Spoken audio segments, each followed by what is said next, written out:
Good afternoon, everyone. This is Sandra Brown, and welcome to our research town hall, which today will be primarily a question and answer period after we give you an update. We have approximately 400 people registered for this event today, so we're going to wait just a moment or two before beginning.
Okay, I think we'll get started. Good afternoon. This is the UC San Diego Research Town Hall. Thank you all for joining us today.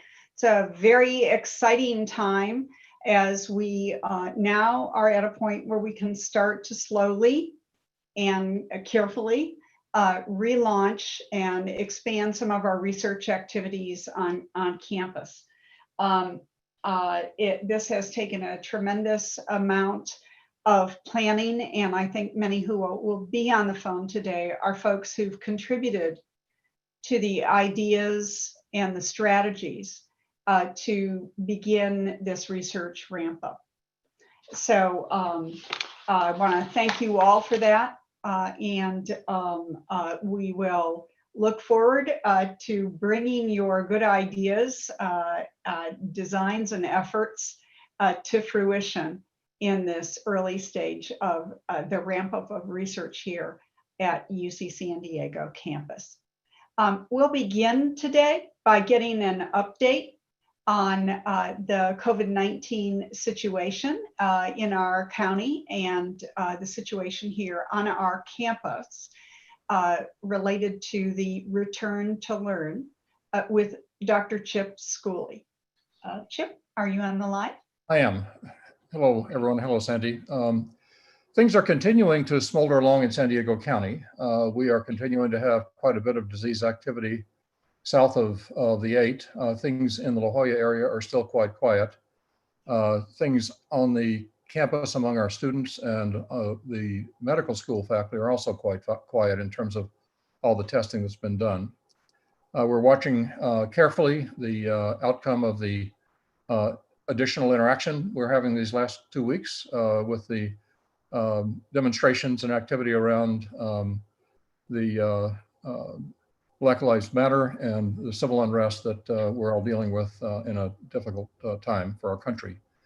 We're encouraging anyone who either has been part of the demonstrations or has not, but may have been in contact with someone who has any symptoms at all, to please come forward for testing, because we certainly recognize that no matter how careful we are, additional interactions do increase the risk, and we want to make sure that everybody stays safe as we move forward.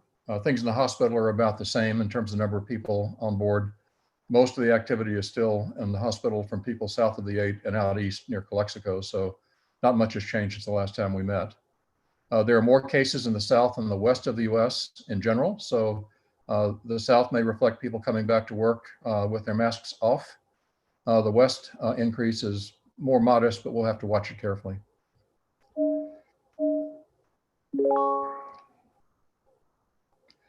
So I turn that back. Oh, and the return to learn, sorry. We are finished with the first part of the student testing. That went extremely well. The lab performed really extremely well in terms of being able to get all the samples through. And as we said before, over 1,500 students were tested with no positives, which is great. We are still working on the logistics to make it easier for us to test non-students, and that remains mainly an IT problem related to medical records. Chris Longhurst is working hard on that, and a lot of this will be, I think, fixed as we begin to register for the campus symptom tracking app, which will provide people opportunities for medical records and for being tested, whether symptomatic or not, in the UCSD facilities. Okay. I think you have some other things, and then are you coming back to the other activities, Sandy? Yes, I am. Okay. I didn't know if I think we have this one slide for you. That was just left over from last week, so we can move on. Thanks. Okay, very good. Then thank you so much for that, Chip. Let me give a quick update about the status for efforts here on campus. So if I could have the next slide, please. There's been a remarkable amount of work done in just this first week of our ramp up. June 1 was the start date to have applications complete, reviewed by department chairs and by deans and environmental health and safety if needed, and for us to begin to plan with procurement and facilities and management. Already on our campus, we have 850 individual plans submitted in the online platform by faculty or researchers or team leads, and in particular research units. 500 of them have gone through that extensive process of review by department chairs and deans and then EH&S, et cetera, and our office too, just to make sure that we don't miss anything in the process. We have PPE and sanitation supplies available and being delivered already. And PIs are preparing their space, staff schedules, training personnel so that they can be ready to begin their efforts. 200 of these fully approved plans are on general campus, and a few more than 200 in health sciences, as well as 76 from marine sciences, and then a few others from the organized research units on general campus. You can see by this listing that they span many, many areas on campus, which is important and is a framework that we have used. So we aren't disproportionately advantaging a single area, but if an area can be ready, if a unit can be ready and meet those county standards, then we're allowing that to be considered, that research program to be considered. On the next slide, what you see is what happens when a research unit leader gets that approval. Then it's time for that person to distribute to the lab the social distancing and the sanitation plan, and if applicable, an alternative risk management plan that's been EH&S approved. We need to be sure that every single staff member knows and understands what's expected of him or her, has the proper PPE and the sanitation materials, and knows the protocols, and is informed about, understands, and can complete the personal symptom screener every day before she or he comes into work. I want to remind everyone that there is a Cal OSHA requirement for a COVID-19 return to work training that's available at the UC Learning Center, and that information will be pushed out to everyone. We need to get that done quickly. As I recall, it's a 10 to 15 minute training that needs to be completed online. And we'd like you to have that done within the first week or so of your return to the research unit on campus. Next slide, please. This is just to remind us of what the self-screening symptom checker is all about.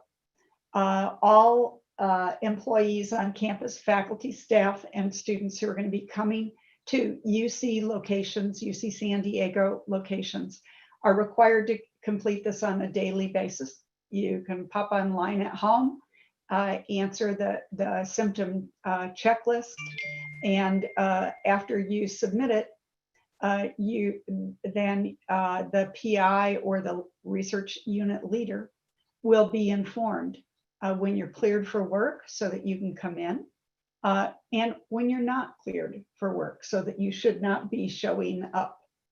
And when you register, you need to be sure that you're clear about who should get that information, who your supervisor is, who the team leader is. And also you'll have an opportunity to indicate your interest in COVID-19 testing, even if you're asymptomatic. Next slide, please. So the symptom checker follow-up lets us know that those who actually need some specific follow-up, and there's a number to call, and that information is provided to you. And if for those who have symptoms and need to be tested, you can be tested in the UC system through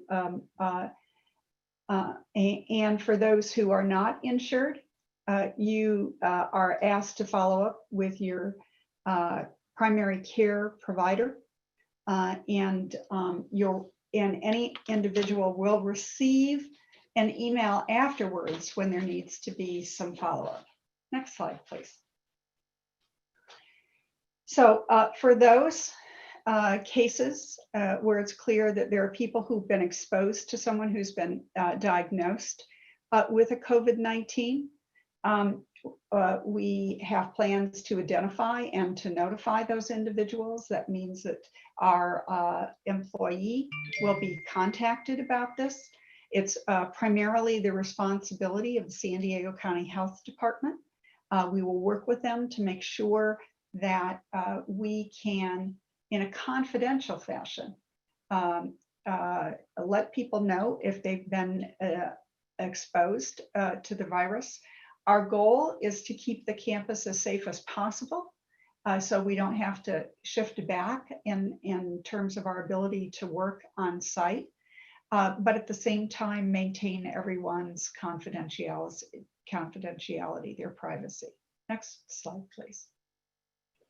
If you're asymptomatic, but you would like to have some testing, currently we are building to a capacity to be able to test everyone quickly.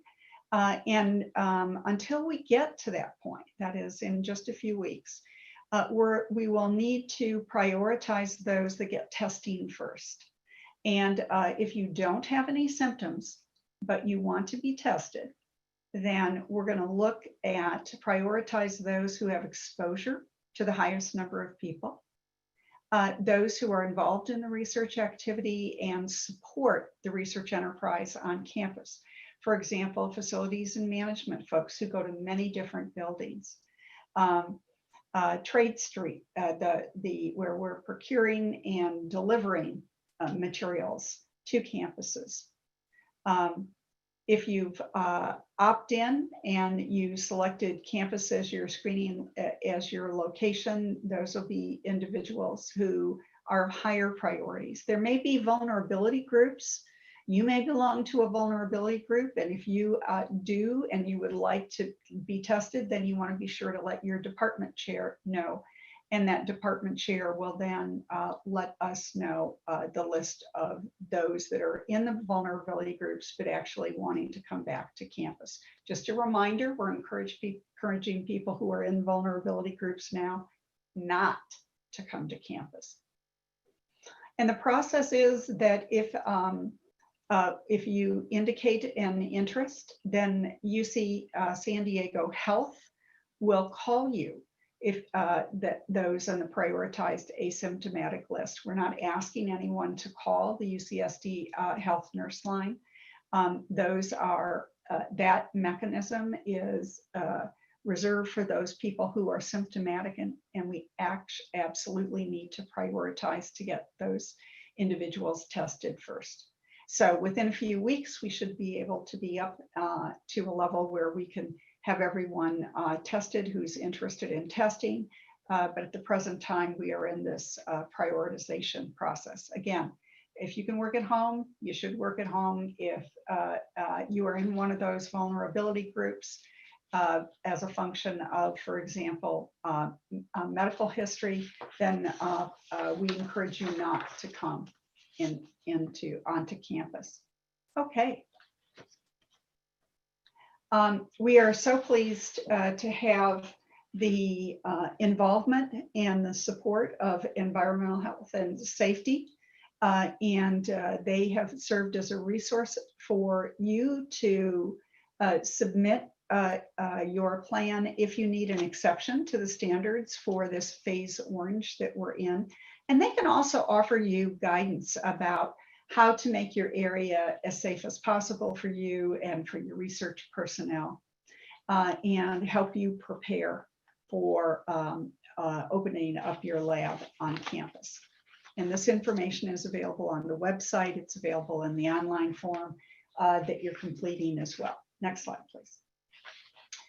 Just as a reminder, every lead for a research unit needs to put this, to print the sign out, to fill it out, and to have it on their door so that everyone who's going to come into the office will know exactly what is going to be needed coming into the office and what they're committing to when they walk through that door.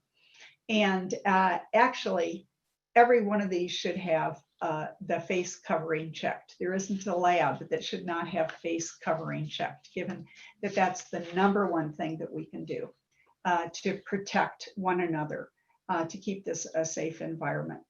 I also do want to mention that there are phone numbers at the bottom of this signage that will be on the office of each research door, so that if something were to unfold and you're not comfortable talking with a lab member, maybe they're not complying with the use of gloves like they should, or face coverings, then there's a hotline that you can call and let that be known, and every case will be followed up.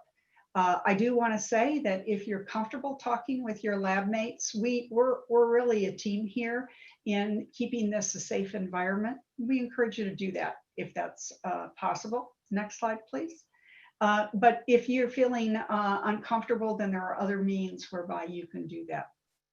We have the good fortune of having smart and planful people in our procurement office who ordered in advance personal protective equipment that we know that we need for our research enterprise. They began ordering quite a bit in advance so that we can have this bolus to start with as we ramp up the lab. Now, what is important is that you begin on a regular basis to submit your needs through Trade Street, so that it can be ordered in plenty of time to make sure that the stock is available on an ongoing basis. Next slide, please. That's done after these welcome kits that are provided for you. And you can see already the kits are out. 357 have already been delivered. Over 200 are being sent out now, and another over 400 will be available within the next week or so. So on Marketplace, there's a direct way to order. You need to have an identified account to order those from. If that account is a grant, you put that account number in. In some cases, it'll be a department rather than a grant if you're not operating in a grant. Okay, next slide, please. Lab deliveries have already started. We had a backlog of items that we didn't deliver during the earlier phases, the red phase of COVID-19, when we couldn't deliver them and there was nobody at the labs to receive them, and we didn't want anything to be kept in an unsafe, unsecure location. So now backlogged items as well as the new items are being delivered. Daily deliveries are coming to offices and labs. And in the research ramp up guide, there's a location for you to talk about the logistics of essential operations, where that form tells them where you want to have those materials delivered. So I think this is moving along very well, and we're just very, very pleased that we're able to move forward with this. Next. Sanitation, facilities and maintenance is going to ensure that all the common public areas, restrooms, elevators, lounges, entries, etc., are cleaned using very specific sanitation protocols. And disinfecting on a regular basis.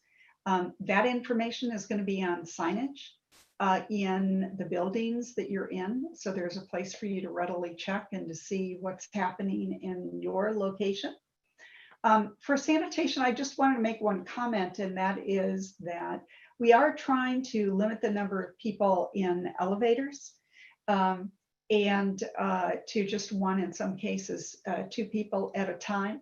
So I'm considering this my push for healthy living, to get people to use stairways when possible, especially if the stairways are broad stairways rather than waiting downstairs. Use those. And remember, always wear your masks. Next slide, please. We have heard through the Research Continuity Task Force about some questions about how we're defining compliance and how we're going to be monitoring that. We really consider compliance to be a collective responsibility. That is, each member of our team here at UCSD is responsible for compliance. When you step into a building on campus, when you step into your unit with those signs right on the door, you're agreeing to comply with the requirements that keep that unit within the county public health requirements for conducting research at this time. So we've articulated those precautions and have that information readily available for you.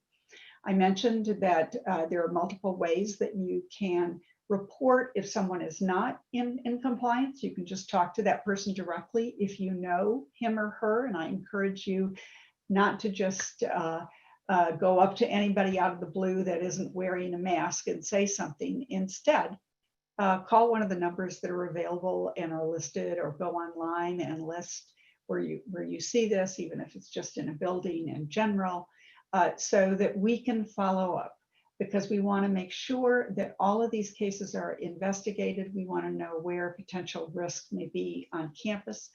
And we will be following up in conjunction with the EH&S, and it may be that there are certain things that need to be closed to briefly sanitize or decontaminate an area. So we want that to be done quickly, again, to maintain the safest environment that we can for those who are coming back to campus. Next slide, please. I want to, again, just thank everyone who's on the Research Continuity Task Force.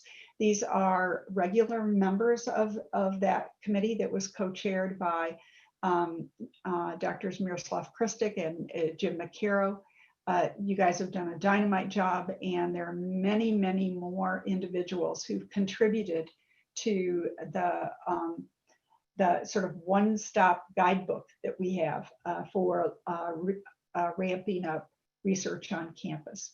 And those individuals have come from all different areas, wet labs, dry labs, clinical trials, non-clinical human trials, animal research, field research, performing in visual arts, the library, you name it. We've tried to get input from all of these people. And then on top of that, getting additional feedback from students, staff, and faculty, as well as campus administration, to allow us to make this a safer environment to come back to.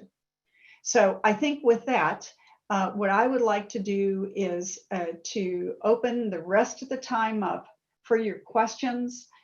We have a number of leaders on the line with us today who are going to be able to answer your questions. And rather than put those in chat, we've got a Q&A button at the bottom of the webinar screen. And if you launch those, we'll start to take your questions. I know the team is sorting through those questions, and we have some in advance that we'll start with.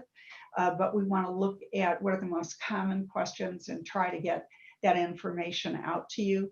Anything that we're not able to get to on the phone, you'll see on our website in the Q&A portion of Blink, the Research Ramp-Up website. So with that, why don't we start with the first questions? Hi, so the first, can you hear me okay?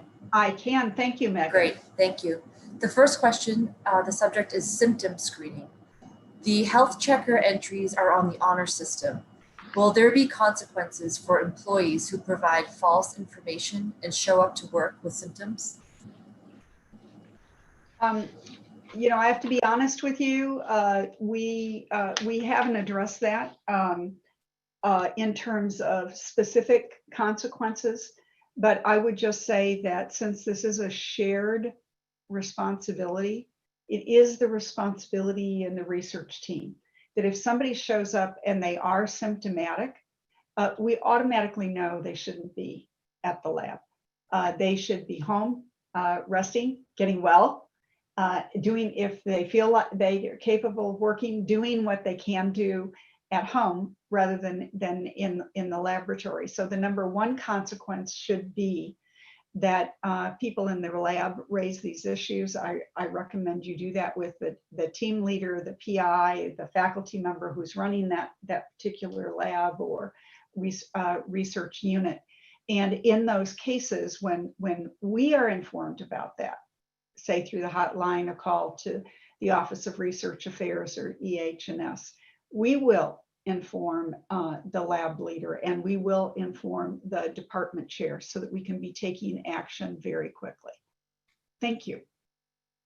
Great, thank you. This next question is also about symptom screening. Being that many people with the virus do not have symptoms, how does checking for symptoms actually help? I understand that it is helpful for those who are showing symptoms. Absolutely, and we know that it is only one of a whole package of health maintenance and risk reduction procedures that we're using. And I think maybe I'll turn that over to Chip to respond to that. Sure. No, we certainly recognize that. That's the reason that we're trying to ramp up testing. That's why we're trying to make sure everybody knows to wear their masks. That's why we're working on this de-densification. If this virus were only infectious when we were symptomatic, the epidemic would be over.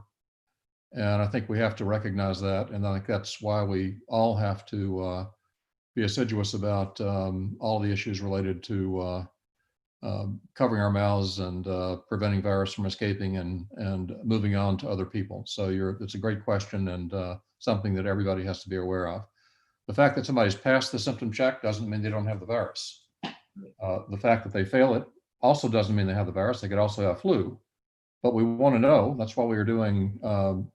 We're trying to stand up a asymptomatic screening program to pick up those to know when we have virus circulating that isn't being picked up by symptoms, and that's why we want to try to encourage any employee or faculty member or student who is having symptoms to get tested, so that we'll know whether or not those symptoms were related to COVID, and we can react to it in a cogent way. Yeah, so again, just to reiterate, there isn't a single thing that we can do to assure that when someone doesn't have symptoms and they're here on campus, that they don't have the virus. I hate those double or triple negatives. But when we combine the symptom screening with testing, with appropriate self-isolation, and particularly with the behavioral strategies of wearing masks, maintaining appropriate distance, CDC defined distance, we stand collectively to be able to better maintain a safer, healthier environment. And Sandy, this is Jim. Just to remind, it's a very good question, but just to remind the questioner, there's actually an additional purpose to the symptom screening, and that is it's a way in which we can identify everyone who is coming to work, because you can't come to work without going online and filling out the symptom screen.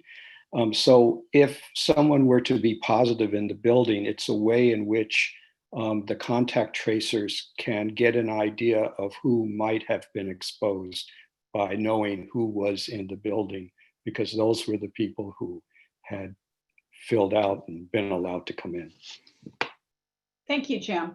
You know, we are looking at very diverse methods to try to triangulate these risks. So as Jim was saying, we have a way to track people quickly, in addition to the behavioral measures you've heard about. Wastewater assessments for individual buildings that may be able to help us identify which settings might be risk settings. And in the future, we may have other apps to consider as well. So we really understand that because people can carry the virus and be asymptomatic, it's going to take quite a diversity of methods to be able to help us maintain as safe an environment as we can. Next slide, or next question, please. The next question is about testing. When will the employees be contacted about testing if they choose to be tested or if they choose to be contacted about testing? Okay. Chip, do you want to start with that? And then we've got, I might ask Faith to do a little follow-up update if needed.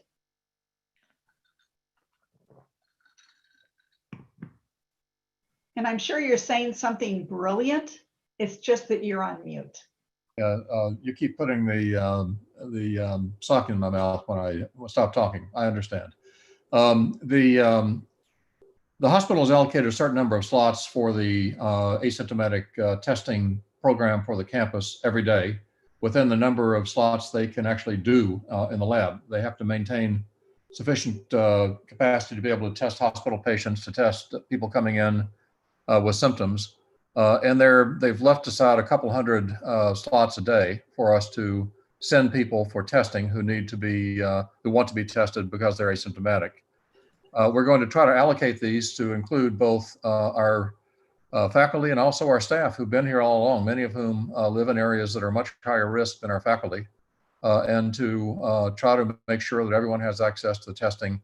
And as these slots open up, if you've registered for being interested in having this done, when you registered for your initial, when you register on the Come to Campus app, you'll be called and an appointment will be made for you to be able to come into one of the drive-through testing sites and be tested.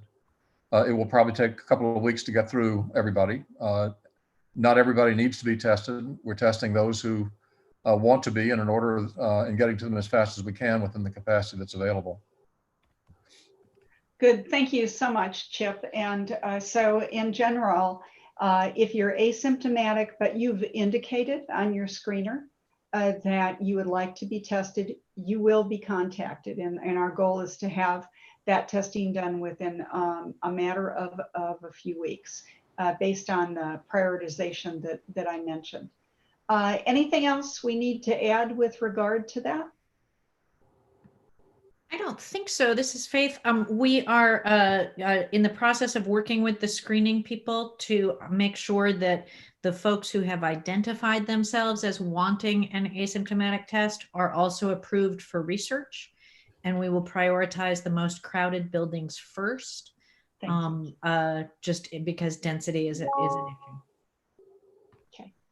Thank you, Faith. Good. Next question, Megan? The next question is about welcome kits. Some of the kits being delivered do not have disinfectant. Can you please explain? Okay, why don't we, let's turn that over to maybe Lance, you want to start, or Steve Jackson. I think both of you might be on the line. Or Ted Johnson may be on the line. Is Ted on the line? Yeah, I'm here. Oh, there you are. Good. Okay, Ted. So originally we intended to supply the disinfectants from facilities management. So we would be delivering the PPEs, meaning the masks and the gloves from procurement, the disinfectant from facilities. We've worked together over the last week to try to consolidate those into one delivery from the logistics group. I have to say that the sanitizers, there is a little bit of a shortage on those. So we're trying to be creative in how we can fulfill that in conjunction with FM and the COE.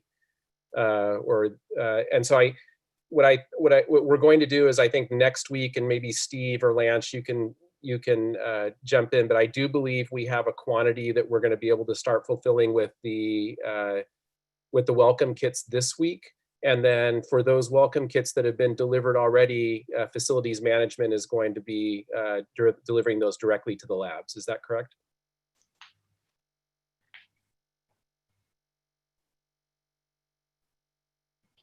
And yeah, hey, thanks, Ted. Yeah, this is Steve Jackson. What you said, yes, is my understanding as well. So thanks. Good. So we're going to be catching up very soon, is what I'm hearing, and that hopefully by next week we'll be caught up there for those labs that have been approved and are ready to go with all the other requirements. Excellent. Thank you. And Megan, next question. Next question is also regarding the welcome kits. Are PPE/supply orders being returned to vendor by IPPS if ordered with other materials or from other vendors? The COVID PPE has to be ordered separately. Sorry, I'm reading this as I go. I know this through experience only, as it was not noted anywhere clearly. Thank you. Well, so let me respond to that. And Todd, could you please jump in as well? I don't believe we're returning orders. I believe that there are certain orders that are not being fulfilled by the suppliers directly. So I think typically if you were to order gloves from Fisher Scientific, for example, they would fulfill those. At this point, they're all on allocation. So you may get a return from the supplier or a back order. I've received several inquiries from people who have received back order notifications from the supplier for materials that would typically be easy to provide. And so, that is exactly the reason why we procured these in bulk quantities, which is the only way that these suppliers are willing to sell at this point, and then fulfilling them directly out of that PPE or the COVID catalog and marketplace. So I hope that addresses the question, but Todd, do you want to jump in if you have any additional information on that? Yeah, we are asking that that folks who are ordering N95 masks put those on a separate requisition, because those are routing through EH&S for approval that you're on the respirator program. All PPE orders do get reviewed by procurement. We're looking to make sure people don't over-order, and thankfully the labs have been very good about not doing that. But it could hold up briefly a requisition that you put in that has other supplies on it that normally would not stop. So we are recommending that people do the COVID orders separately, and that the N95 masks are definitely a separate order. Good. And all the information with regard to the ordering process and requirements is available online, correct? Yes, that's correct. Yeah. So if I'm hearing you gentlemen correctly, then if they follow the online ordering guidelines, that is really the fastest way to get the materials that they need, is to go through you, in no small part because individual labs would be a lower priority for the organizations that where they're seeking to get those materials. Yeah, we have orders from labs that ordered 500 gloves that are back ordered, and an order from procurement for 400,000 gloves that's coming through. So we're able to get those things prioritized in bulk. Okay. Okay. And we do need to be sure that people understand when they need to use the COVID-19 index.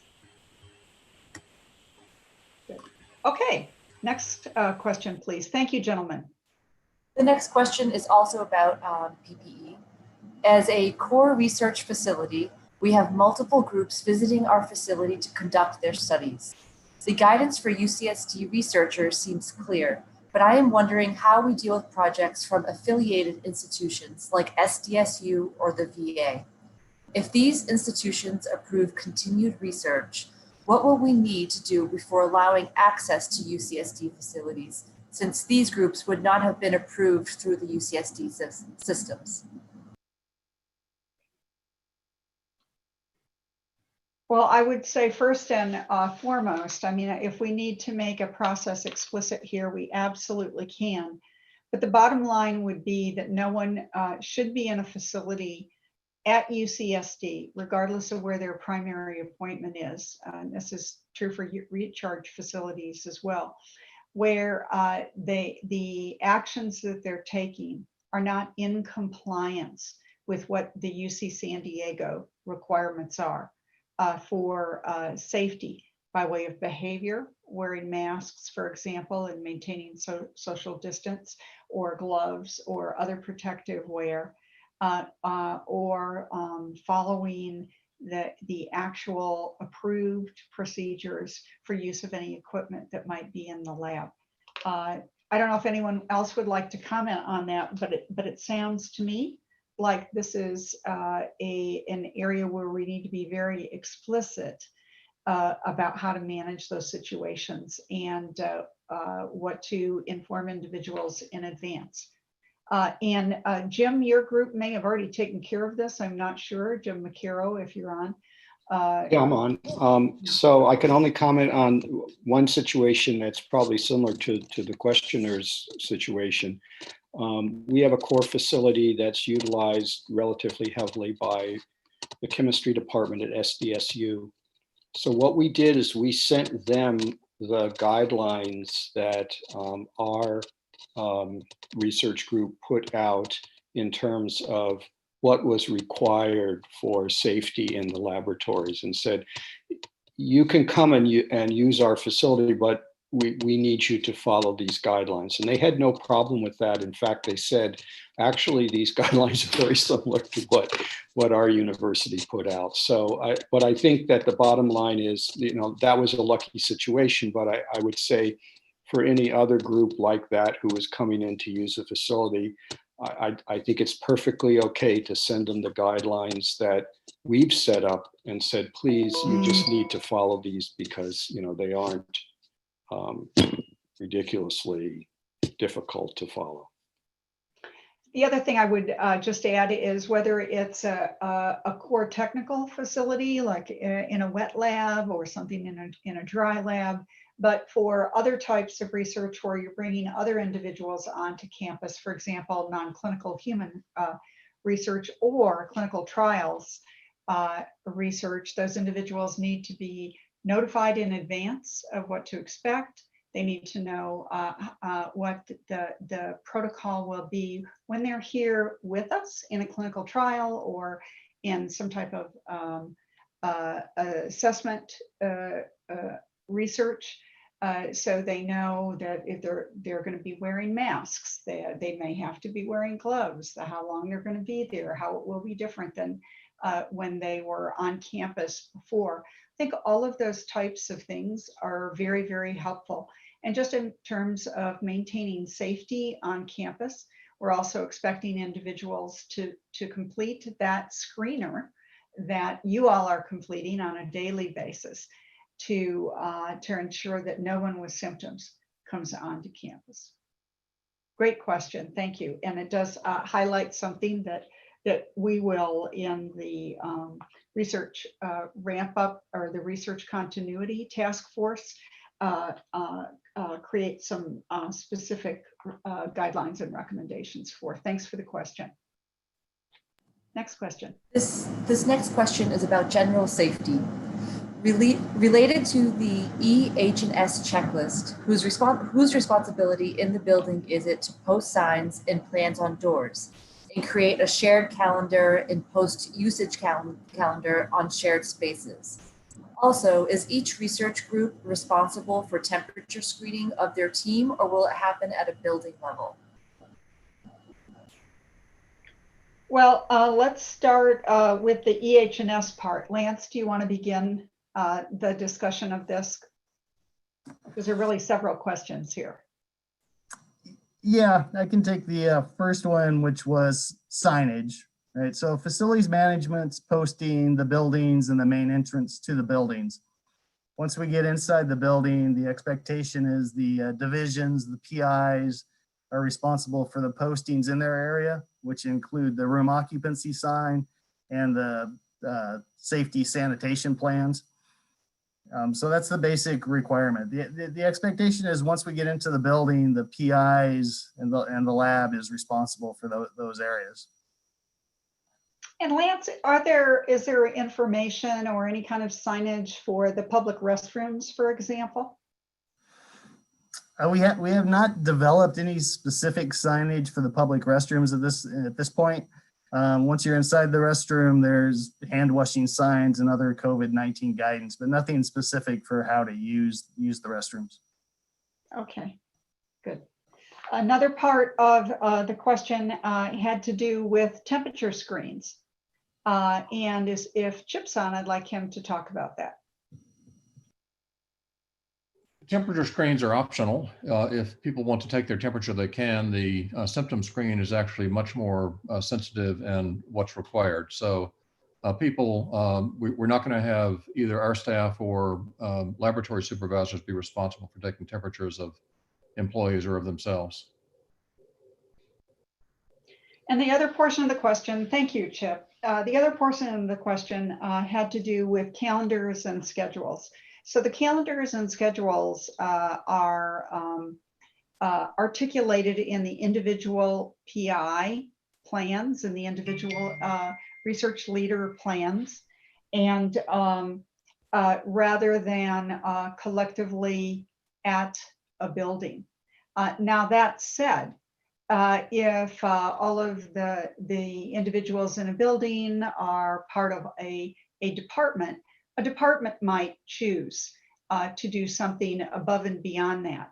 But we know who is in the building at any given time based on the plans and the screeners, so that I could walk through a building with my cell phone and have the apps open and actually know who should be in which office at which time. So at present, we don't have a sign in and sign out procedure at every single building. Some buildings do have requirements. There might be a badge requirement, a scan requirement, etc. Those vary in different parts of campus, and we haven't maintained, or we haven't mandated that there's a sign in and sign out procedure. Because in some cases that only provides information that we already have and may actually create more risk than it seeks to alleviate. Jim, did you want to add anything to this? I know this has been an issue of interest to you. Yeah, I would say that signage on the doors leading into laboratories is the responsibility of the PI for that laboratory.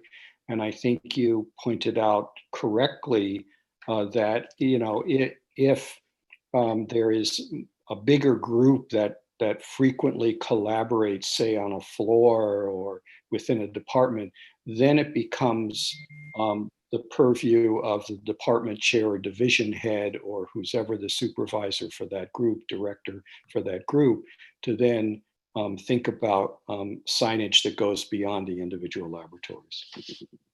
Good.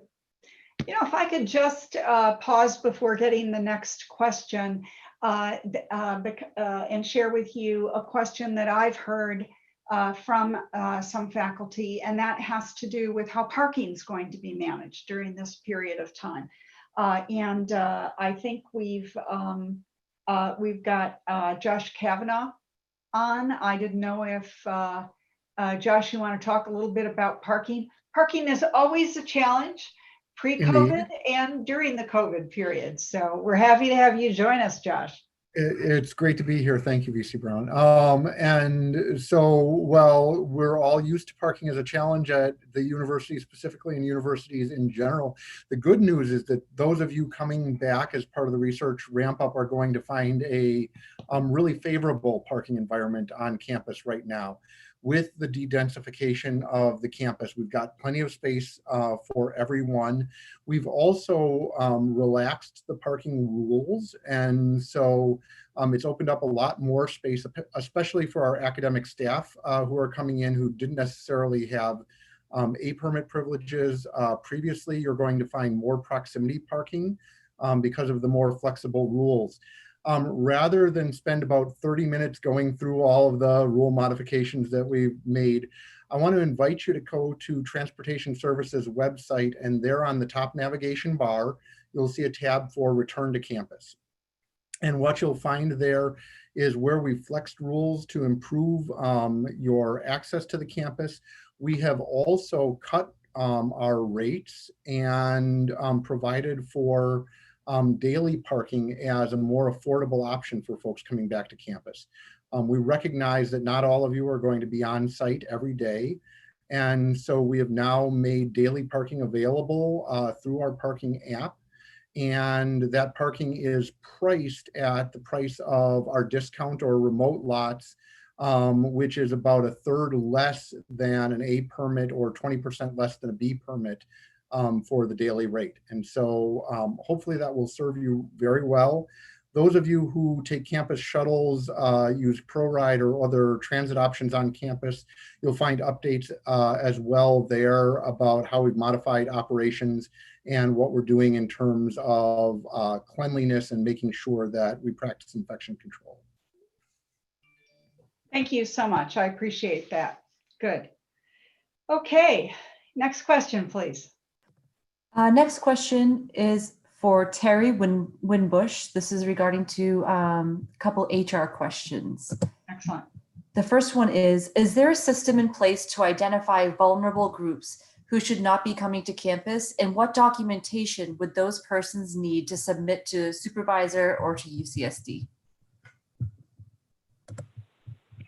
So this question comes up quite often. The primary thing that a person should do if they believe they are in a vulnerable population is to consult with their primary care provider, who can provide a doctor's note that generically identifies them as a person in a vulnerable population who cannot be attending work in person.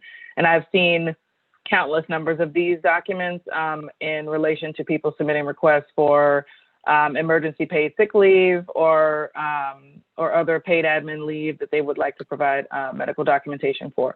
So we work through this with our accommodation process as well, just to ensure any reasonable accommodations that a person might need are also provided. Thank you, Terry. That's very helpful. Appreciate that. And Terry, there's one more question for you. The symptom tracker leads people to indicate as a symptom things associated with chronic conditions. How can they work? You know, this is a difficult question that comes up with many supervisors and employees and our leadership. And I think the bottom line is the county guidance, the CDC guidance doesn't exempt people who have chronic conditions. And I think the intent was to be probably more inclusive than under-inclusive, given the pandemic that we are in.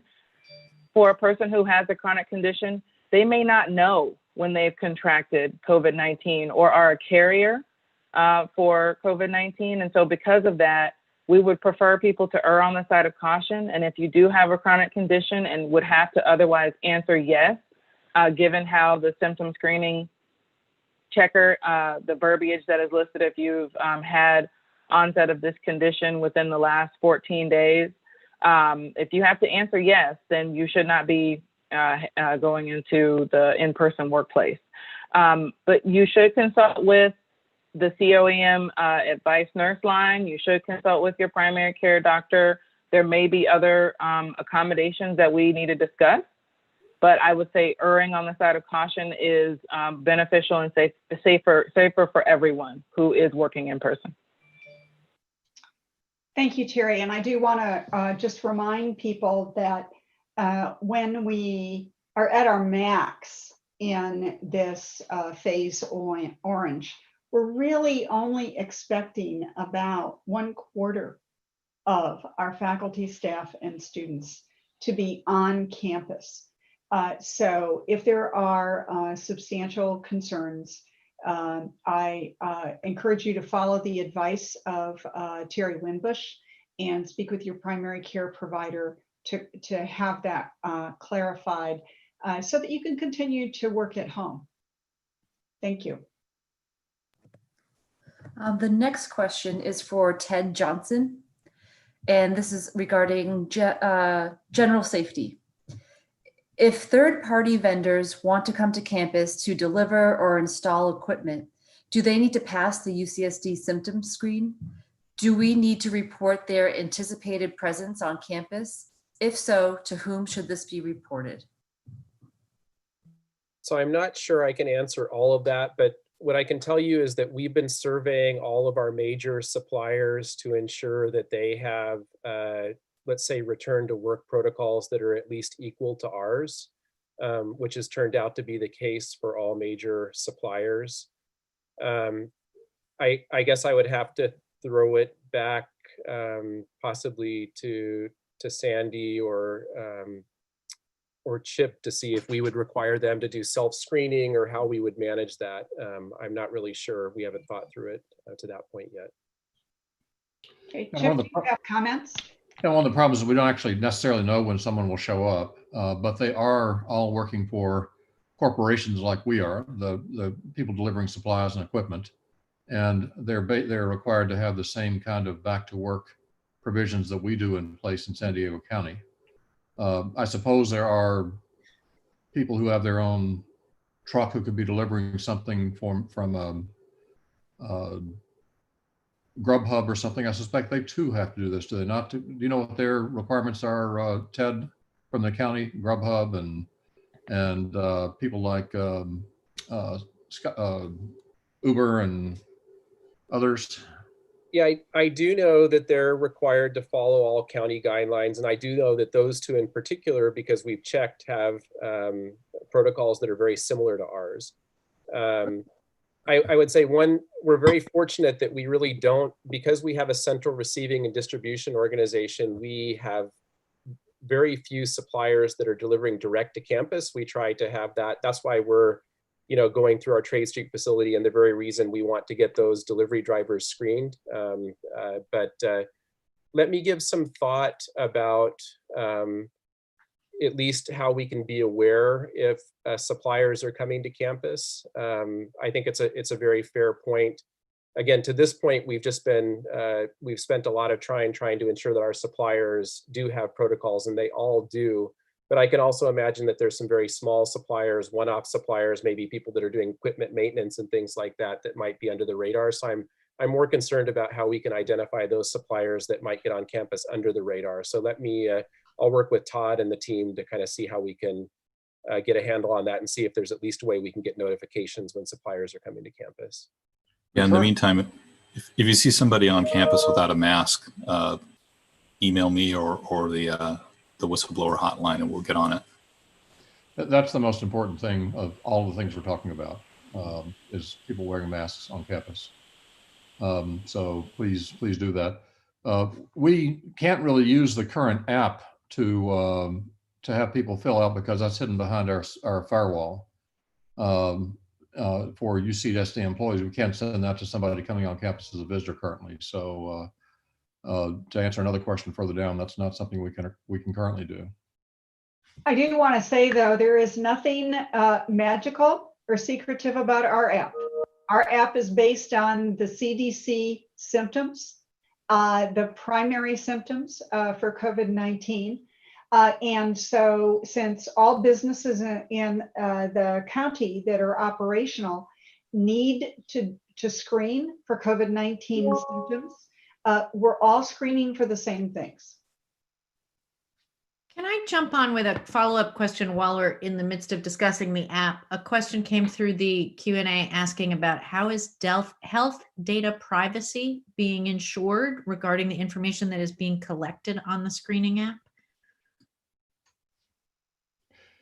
The only information that's being collected,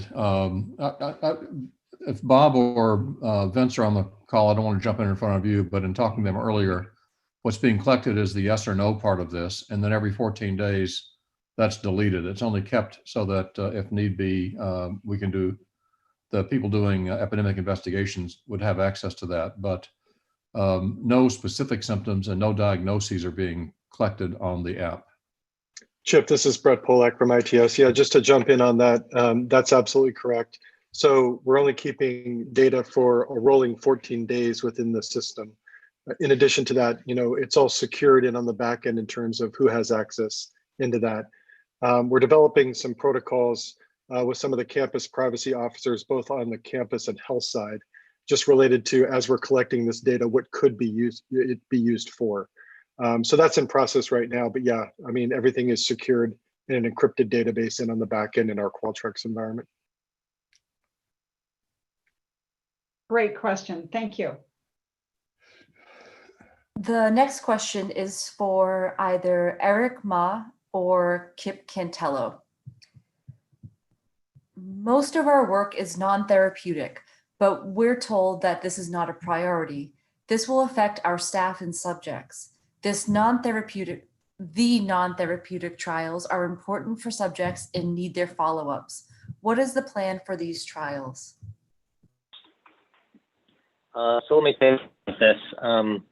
With the research ramp up, the distinction between therapeutic and non-therapeutic is not the emphasis now. The priority really is to the plan that allows safe return, as Dr. Brown has described. That includes identifying how social distancing can be maintained in the lab setting. You're going to communicate with volunteers who are waiting to come in for a face-to-face interaction. But of course, if it's possible, we want to use Zoom and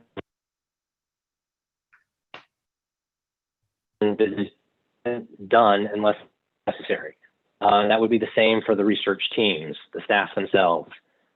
So because many of the clinical research projects, and I don't know if this is a clinical research study or not, but are tied in with clinical visits, there's a natural synergy with the clinical visit and the research visit. So I will be focused on, we're in this orange, we're in this zone. Thinking about or seriousness of the condition is less prioritized, and rather having those safety protocols to ensure social is really focus on. Thank you, Eric. You were kind of cutting in and out a little bit, so I will try to summarize what I heard you say, which is that in contrast to the red phase, where clinical trials were much more of a priority, we've lifted that, and now the real issue is, can you do the human subjects research in a safer fashion as prescribed by the county public health requirements. And if that can be done, and there are lots of strategies to help with that, as Eric was saying, some things can be done by Zoom, separately off-site.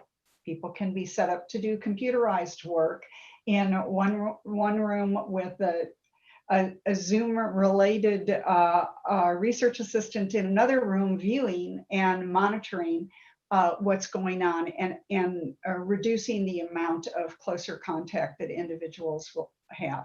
People can put up plexiglass partitions to further protect individuals. So non-clinical trial or interventional research can't be conducted now if the protocol can be modified in a way that helps us meet all the standards that are required by the county public health. So I think that's what you were saying. You were cutting in and out a little bit. Thanks so much. And there's Kip, actually a, Kip, is oh, there sorry. anything you'd like to add before we move beyond this particular question? Nope, thanks. Okay. Okay, Megan, next question. There's actually a follow-up question to that one. Some PIs have seen a form to submit for approval for resuming clinical trials, which seems separate from the ORA form. Can you please clarify? Wait, I'm sorry, I missed the question. Can you, or if somebody knows, could you please? Yeah, I think if I heard that correctly, are you able to hear me okay? I switched to my backup to my backup. All right, let's see. Much better. I think the questioner may be asking about a form from the ACTRI clinic. That's possible. We may have specifications to a protocol, and there are specific protocols we're following for the ACTRI specifically. But I don't know of any other general clinical trial sets of questions, except maybe those that are to a facility or a building. But I'm only familiar with the ACTRI clinic. I don't know if the Cancer Center might have one, the Antibody Research Center, they may have something like that. The ADRC may impose something like that. All that's possible. I don't know of any yet. Yeah, it might also be the form for the COVID Clinical Trials Review Committee, which has been stood up by the health system. Oh yeah, good. That's a good point. Right. So there is a clinical trials task force, and they are reviewing specific COVID-related trials to examine feasibility given the number of COVID patients, and also ask questions, research, funding. Thanks, Kim.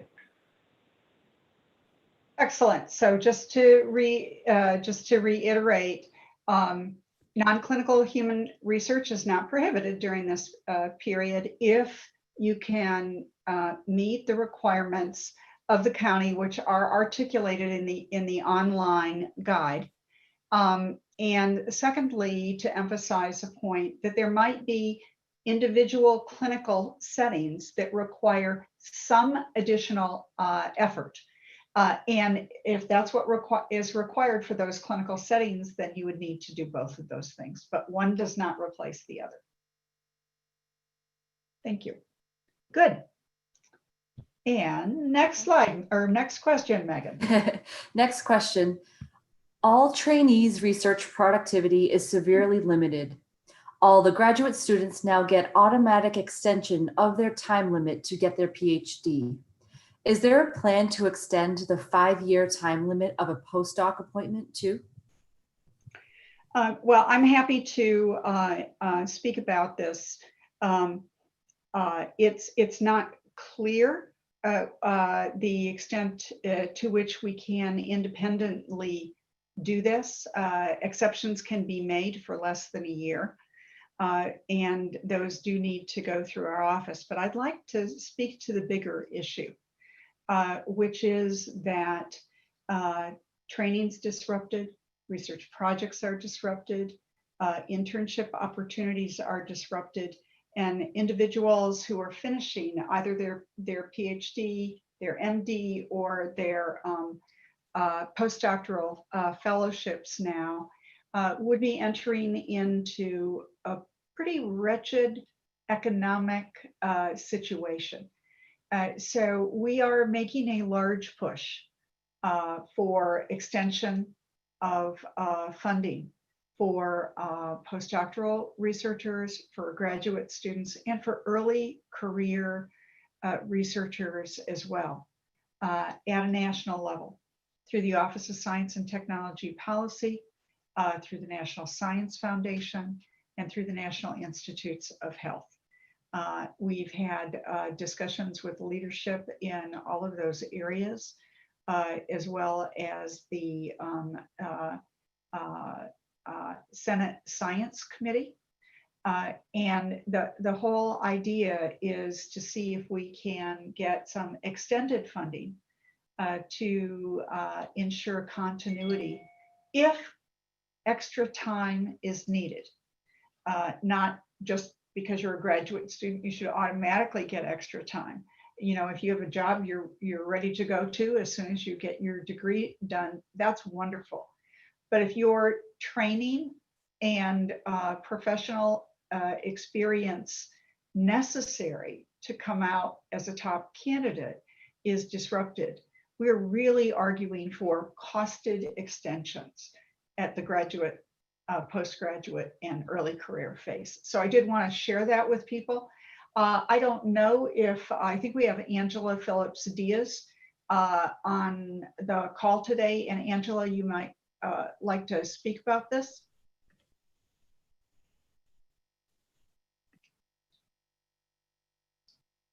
Maybe we made her stay up too late in Washington, D.C., which is where she's. No, I'm here. Sorry, I was having some technical difficulties here. Could you restate the question, please? Yeah, I think the original question was about having postdocs limits extended. Yes. And this has been a priority not only for Vice Chancellor Brown and the Chancellor, but also with our various professional societies. So working with groups like AAU, APLU, and others. And so Dr. Brown and I have had conversations with Kelvin Drogemeyer, who is the Director of OSTP, as well as the Acting Director for the National Science Foundation, Fleming Krim, who is the COO for NSF. We have also had conversations with the NSF Director Designee, Punch.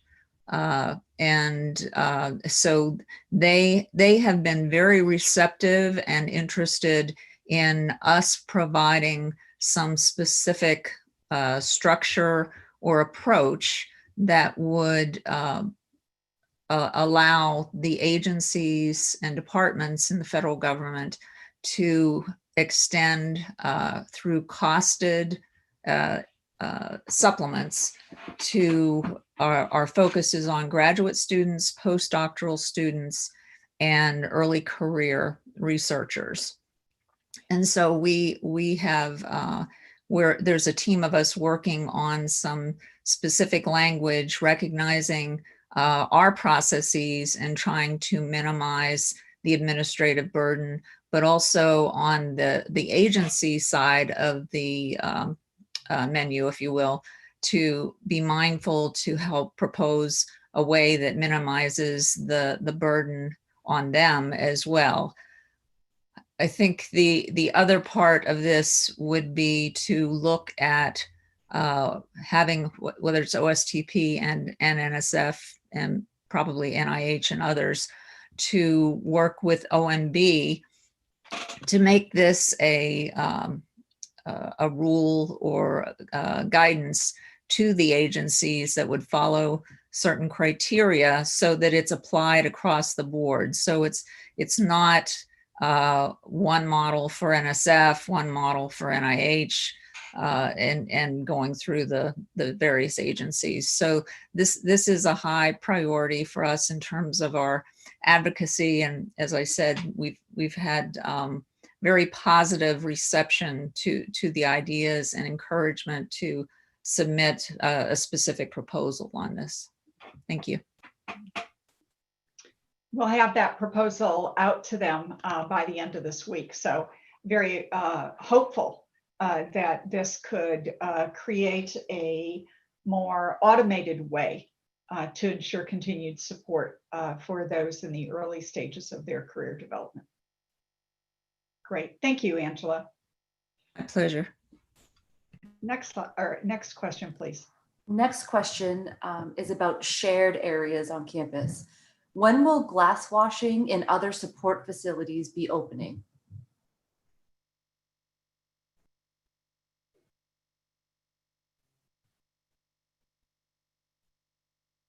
So this one, I'm not sure who to direct this to. Well, I'll say one thing for you, Sandy. Thank you. You know, glass washing really varies from unit to unit, building to building. And I'd say that in most buildings that I'm aware of, we're talking about wet lab spaces, glass washing facility might be on a floor and serving laboratories on 2 floors. And those glass washing facilities can operate if the people in it have been approved. And the assumption is that the operation is overseen first by the consortium of PIs that use it, and secondly, approved by whoever the department chair, division head, or whatever that consortium of faculty are under. So for example, in the building where my laboratory is, yes, there are 2 dishwashing facilities and they're both going to operate at lower capacity, but that's perfectly okay because all the laboratories have to be working at lower capacity. Very good. Thank you. Thank you. Thank you. The next question is for Faith, and this is about online applications. Is there a way to review and revise research activity forms submitted through Kuali, and how will we know when the plan is approved? Thanks, Megan. A couple of reminders about the online system. First of all, when your plan has been approved by both of its academic approvers, your department chair and dean, for instance, then you will get an automated message from Kuali telling you that you've had that approval. We then, because of quirks in the system from the early days, we have to go in and confirm that you, in fact, have gotten your EHS review if you need it, or you had 2 separate reviewers. Sometimes the system routed badly to the same reviewer twice. That usually takes us about 24 hours to get through those every day. And then we notify you that you are truly approved. And we send your information to EOC so that they can start the process of getting your welcome kits delivered to you. If after you have submitted a proposal and you want to make changes to it, the system is not built to let you get back into it. That's a security issue. So you need to email researchadmin@ucsd.edu with the name of the PI in the email. And we will then either make, if it's a small change, like you want to change 1 person on your form, you can just send us a new form to upload. If the change is more significant than that, you're adding more than 2 or 3 people, you're changing your PPE use or your methods of doing things, then we will send the proposal back to you, and you will upload new changed documents and make the edits. And then it will go back through the approval process so that your academic leaders and EHS, as needed, are aware of the change that you're making.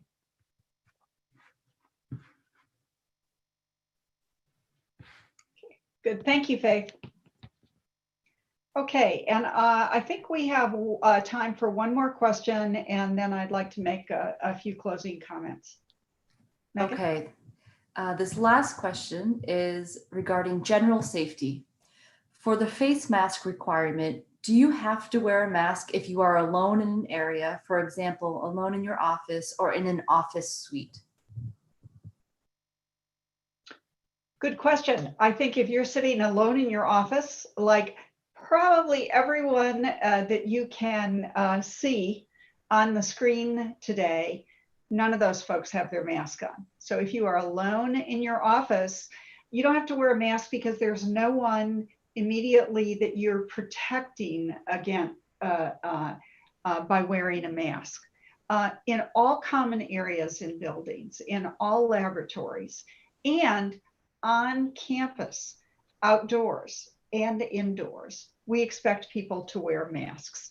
That's the UC San Diego policy at this point. But if you're alone in your office, you don't need to do that. Thank you. Great question. And again, it's really important because masks are the number one thing that we can do on a day-to-day basis if we're on campus to be able to help to sustain a healthier environment, working environment here on campus. So I know we haven't gotten through all the questions. Again, we will, those questions that remain, we'll be downloading them. We'll address them through frequently asked question mechanism that we have on the Blink website. We really appreciate your involvement in the conversation today. And I want to again express my deep appreciation for all of those that are on this webinar today to share their expertise and how they're contributing to making this an environment that we can actually come back to and engage in our research. And also it serves as a pilot for what it might be looking like in the fall. So the things that we can figure out now will be helpful for us more broadly at the university.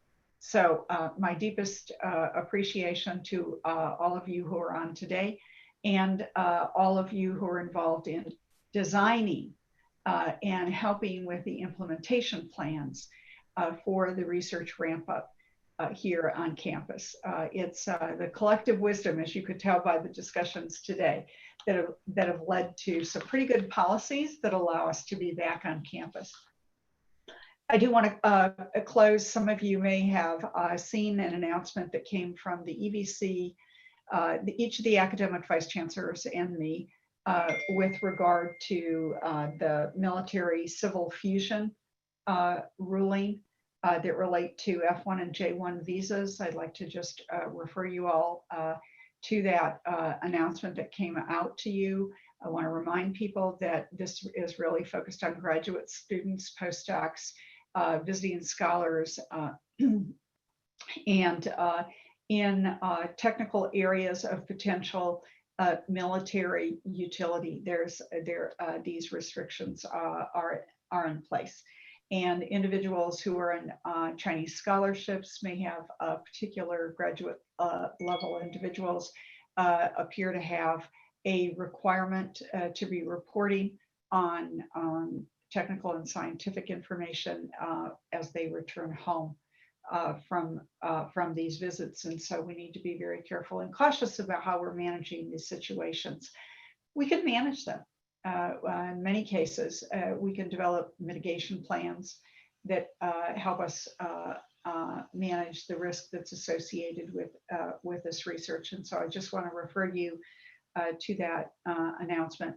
And then finally, I would like to personally close with just a deep appreciation for all of you who are attending to the Black Lives Matter effort. This is a systemic problem that we have in the United States, and we all have. If we don't have a role in producing these inequalities, we certainly have a role in helping to resolve these inequalities. And so I encourage you all in the units that you're in to have discussions, to be sensitive to one another, to be supportive of one another, and for us to really look at and explore new things that we can do to make this a better, more equitable and inclusive environment. I really do believe that it's the diversity of thought, backgrounds, experiences, professional and non-professional, that collectively add to the wisdom of UC San Diego and our goal to really make this one of the best places to work in the United States, and also one of the best places to do research. So I thank you all for your participation today. It's been a pleasure as always. Please feel free to let us know any other ways that we might be able to be helpful to you and the questions that you have. I'm acutely aware that not everybody can come back onto campus yet. We're hoping that no sooner do we get through our orange phase than maybe we can get to the yellow phase. But until then, we've got lots to work on to make this a sustainable, safe environment for those who are on campus.